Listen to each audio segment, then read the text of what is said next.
Mark Carney's scandals keep piling up, folks, and Pierre's campaign just keeps trucking along. I got some clips to show everybody today. Come on into the show. I'm your host, Parmesan.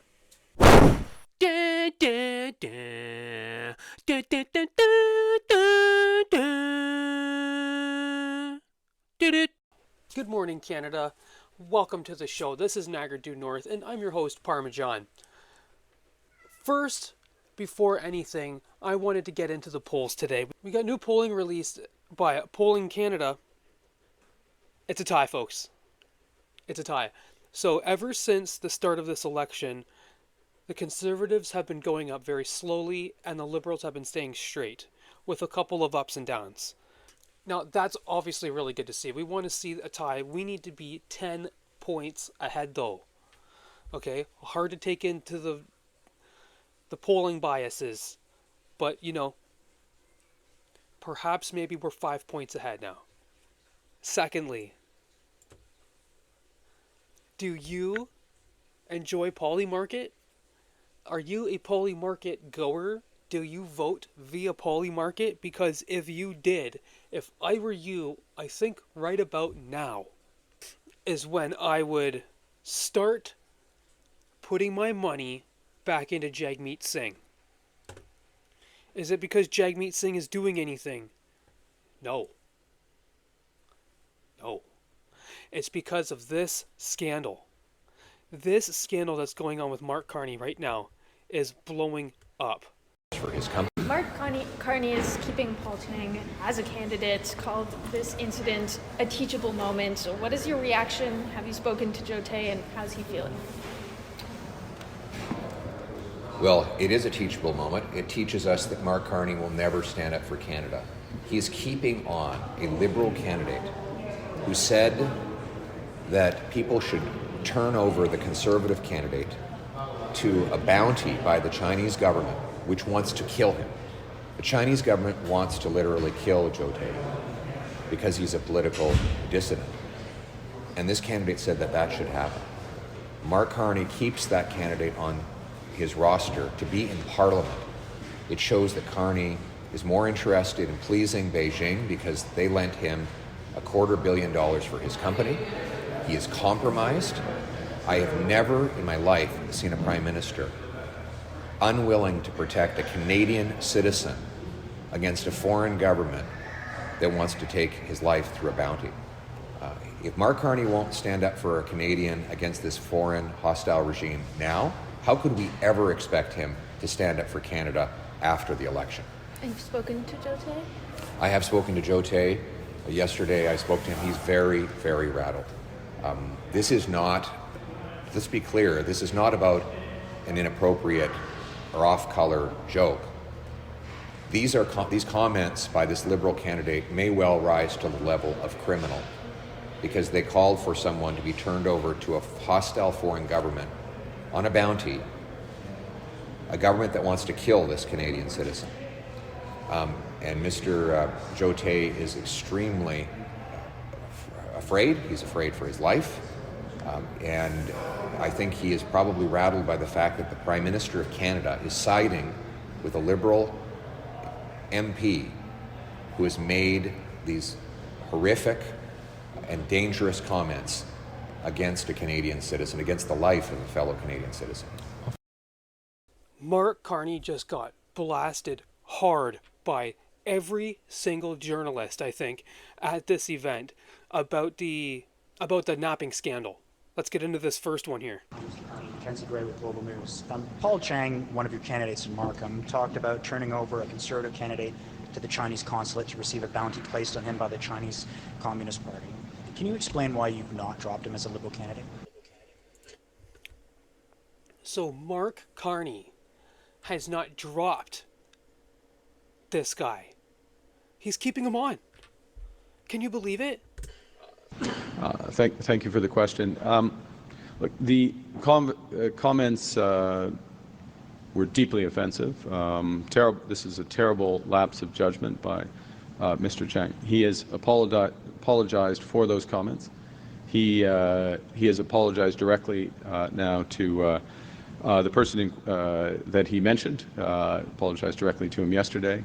I've spoken to Mr. Chang as well over the course of the weekend to understand his position. He is a veteran policeman. Mr. Chang is a veteran policeman with more than a quarter century of service to his community. 28 years of defending rights in this community, and he will continue with his candidacy going forward, having made those apologies very clearly to the individual, to the community, and moving forward to serve. I cut the French out, obviously, but like this guy is so annoyed that he has to answer the questions in both English and French. Okay, so that's his answer. That's his answer right there. The guy apologized, okay? That's not a big deal, guys. What are you making such a big deal for? He apologized.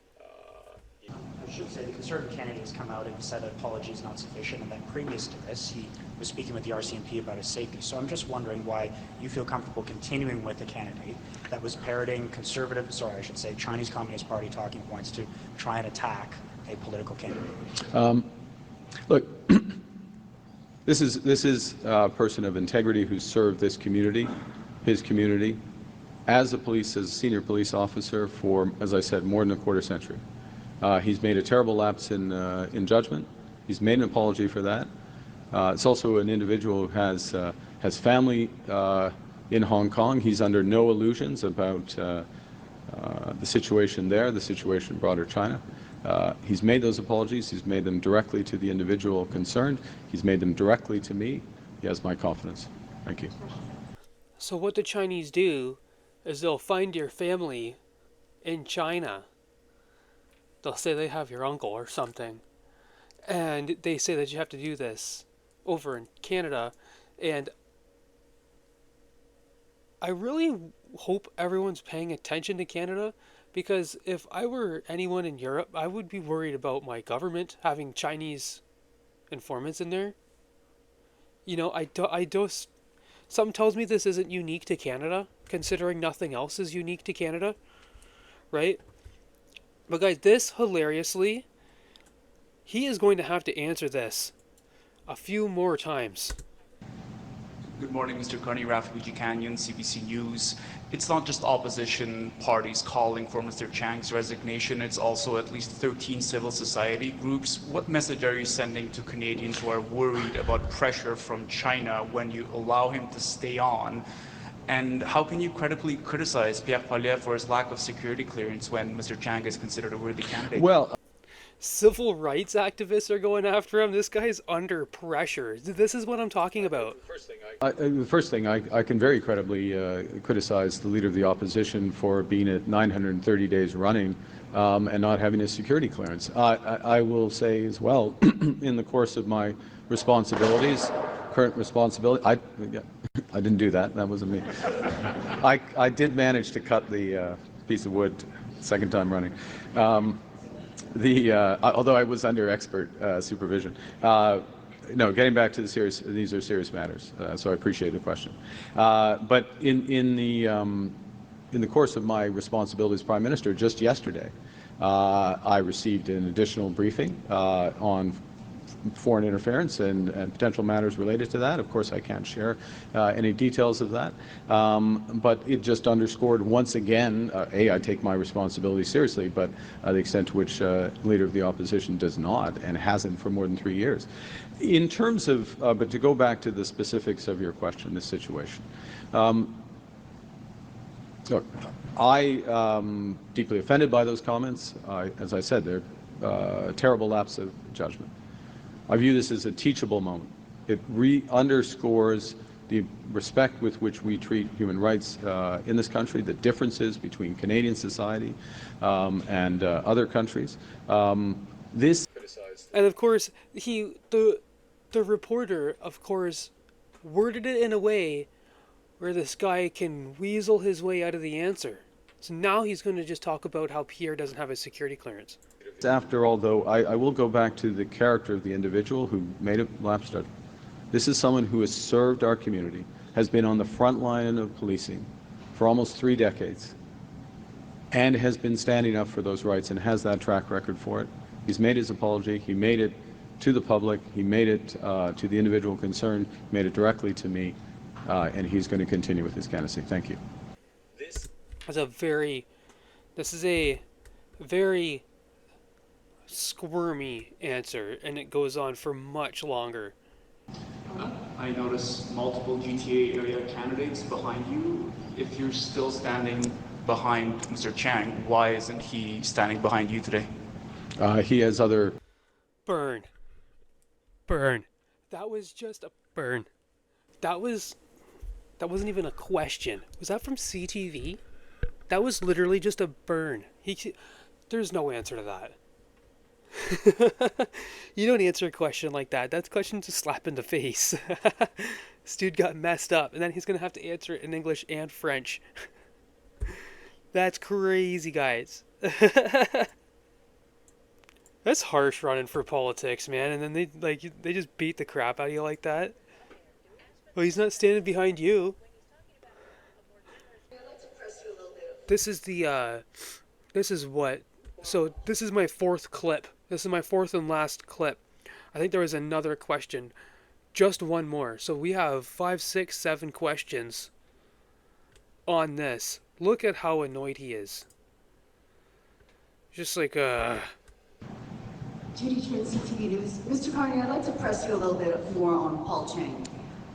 He lives in a riding that is 70% diverse, people of color. Half of that are people of Chinese ethnic origin, and of that population, about 20% are from mainland China. The question that people from Hong Kong have asked me to ask is whether or not you are putting appeal to those voters who may support the policies of China ahead of the democratic rights and safety of dissidents who have called Canada home, and mainly Hong Kong democracy activists who now live in Mr. Chang's riding. Absolutely not. Absolutely not. Stand four square for... That clip was just all about the question, man. What a question. That is a good, specific question. Just talking about mainland descenders. Like, this MP who is compromised by China is in control of a very large amount, will have power over a very large amount of Chinese dissidents, is what she's saying. Dissidents meaning they left China because they don't like it. Have you heard about the Chinese police stations? As we're going to move on now to Pierre highlights, because I'm a couple days behind Pierre highlights. Did you guys see this one? Sir, there are reports on mounting frustrations about how the campaign is going and the trailing polling numbers. What's your plan to turn things around, and will you make changes to the campaign leadership? Some people have said that I should stop talking about the doubling housing costs that have denied an entire generation the chance to own a home after the lost Liberal decade. They say that we shouldn't be debating why single moms are lined up at food banks in record numbers after the lost Liberal decade. They suggest that we shouldn't debate why 50,000 of our citizens have lost their lives to drug overdoses under the radical Liberal drug policies. That we should just forget that after the lost Liberal decade of rising costs and crime and a falling economy under America's thumb, that we should just ignore all of those things. I disagree. My purpose in politics is to restore Canada's promise so that anyone from anywhere can achieve anything. It's hard work. It gets you a great life and a beautiful, affordable home on a safe street, protected by brave troops under a proud flag. All the things that we need to do to respond to the economic aggression of the Americans are things I've been talking about for 10 years. I was standing up for pipelines 10 years ago when Mark Carney was opposing them. I've been saying that we need to approve resource projects quickly for the last 10 years while Mark Carney was supporting C-69 and the energy cap and other Liberal policies. I've stood up for tax cuts that will unleash growth in our economy over the last 10 years, in fact, over my entire career. The threats, the unjustified threats by President Trump, further strengthened the argument in favor of the Canada First agenda that I've been fighting for my whole life. And while we propose those solutions, we will not forget the single mom who can't afford food. We will not forget the seniors who are choosing between eating and heating. We will not forget that young 36-year-old couple whose biological clock is running out faster than they can afford to buy a home and have kids. We will not forget the families terrorized by crime and drugs. And so we will continue, despite calls to the contrary, to talk about those things, even if I am the only leader in the country that offers any change. And the choice, again, is whether, after this lost Liberal decade of rising costs and crime, with our economy falling under the American thumb, do we give them, can we afford to give them a fourth term? Or is it time to put Canada first for a change with a new Conservative government that will restore Canada's promise? What a great way to phrase that. How dare I doubt Pierre? Okay, how dare I even ever have a slight doubt in this guy? He's going to pull it off, man. We're looking at something very outstanding here. In fact, I have just the thing to show you guys, because this is amazing. This is amazing. Let's go back here. Nepean update. Neighbor is volunteering. She was told there's already 5,000 lawn signs up. Less important, but good action. There's another 2,500 signs up in public spaces. Haven't seen a single Carney sign on someone's lawn yet. I mean, I guess that he did just open his office, just over the weekend, so I guess they're probably just going to start doing that this week. Maybe that's why. Maybe a lot of Liberals are behind, eh? Maybe that's why I'm not seeing Liberal signs. We'll see a bunch go up this week, probably. We'll see a bunch go up, probably, guys. They're not going to let us down that easy. You honestly have faith? You honestly have faith in Canadians, folks? Well, that's my video for today, folks. There is so much stuff out there. I could barely touch on Pierre's policies, but at least I was able to fit in this wicked speech by him. He always pumps out the wicked speeches. This guy was made for Prime Minister. Like and subscribe down below, folks, and thank you for watching this far.